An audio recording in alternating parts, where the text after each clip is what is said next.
Sorry. So anyway, nonviolent communication. Arguments and conflict can be resolved and prevented, no matter what situation you're in.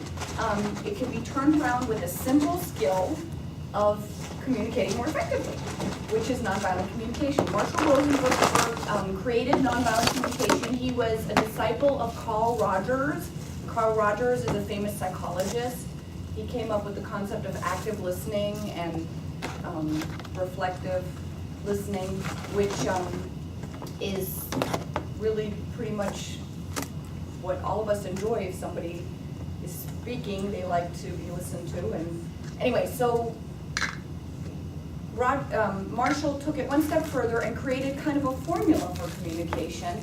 And it turns out he became world famous, people flying him all over the world to help resolve conflicts, and people ring his doorbell at 2:30 in the morning because they're having a marital argument because he's really good at resolving conflict. So how does he do this? How does this formula work? He named it nonviolent communication. He also calls it compassionate communication.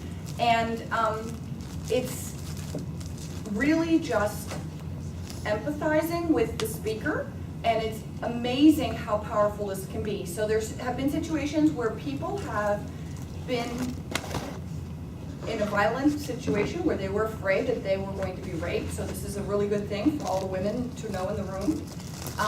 And the woman the guy had just yelled at her, "Take your clothes off," and she said, "Is there a way that your needs can be met that doesn't involve me being raped?" And he said, "Give me your wallet." She gave him her wallet, and he took off. So it is really cool stuff. Another example was somebody was attacked by somebody who was very frustrated. They were like a crisis center worker, and the person wanted something, and it was after hours. She couldn't do it. I mean, it was like she just couldn't do it, and he flipped out, and the same thing. She used nonviolent communication to talk him down, and then the police didn't even need to come because it was resolved peacefully. So it's very powerful stuff, and very, very cool. I'm obsessed with it. So how does it work? There are essentially 4 parts to nonviolent communication. There are observations, there are feelings, there are needs, and then there are requests. And so I'm going to talk about those 4 different aspects of nonviolent communication, and if we have time, we could even work through an example, if that's allowed. I forgot to ask my mentor, oops. So, observations. Really, really, really interesting stuff, because the word observation really means to just observe. But usually that's not what we do, especially when it comes to conflict. So with conflict, you know, I'm arguing with my husband, "Well, you left a mess in the kitchen." That's not observing. There's a lot of judgment in that, right? The word mess, that's a judgment.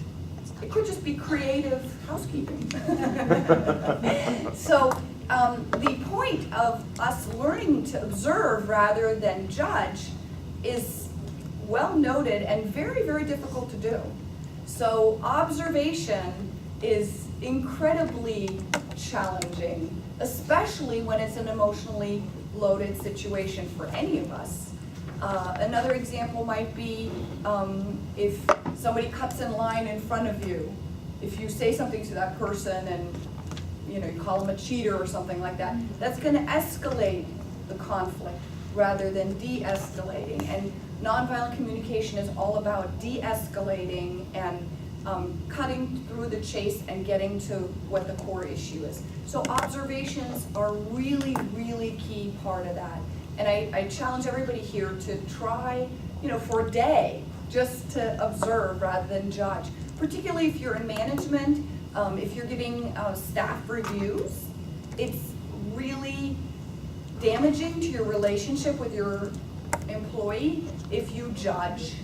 So if you simply rephrase anything you may be saying into an observation statement rather than a judgment, it will help tremendously in terms of decreasing defensiveness, increasing the person's openness and willingness to change, because now they don't feel attacked. So just this one aspect is really important.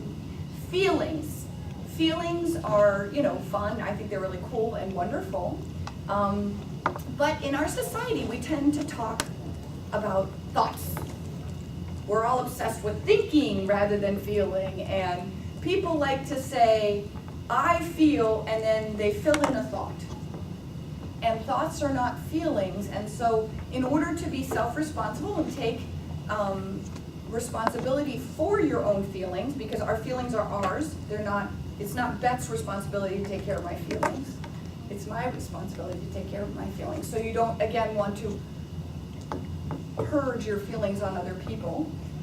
You want to own them and use feeling words. So there's a whole bunch of information about nonviolent communication, including lists of feelings. I have it in my purse. If anybody has any questions, I'll be happy to give examples, but feelings are going to be things that you feel rather than think.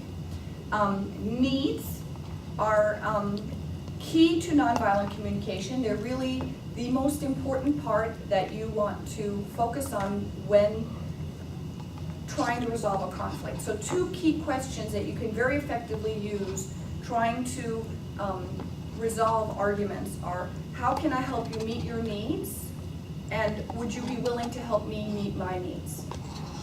So if one person wants, to go to a movie and the other person wants to go to dinner, how can both people get their needs met? And it may not be able to happen on that night to meet both people's needs, but can we obviously find a compromise of, tonight it's going to be the movies and tomorrow night it'll be the dinner or whatever, but this becomes kind of obvious.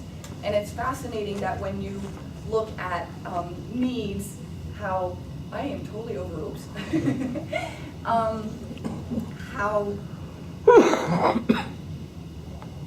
critically important they are to resolving conflict. So that brings me to the last point of nonviolent communication, and that is to make requests. So I just gave two examples of requests in the needs category. A request is not a demand. The most important thing about a request in nonviolent communication is to understand that it is a request, and that means the person can say no. So again, I challenge everybody to think about how many times you ask somebody something and you're really willing to accept a no. But if you're not willing to accept a no, it's a demand. And traditionally, people are not going to respond as well to a demand as they are to a request. So again, you're setting yourself up for failure by being demanding rather than requesting. So in conclusion, compassionate communication is really powerful, it's really fun, it can change your life, it can change your marriage, it can change your relationship, it can change the world. So I hope you guys bring it into your lives and play around with it. Thanks.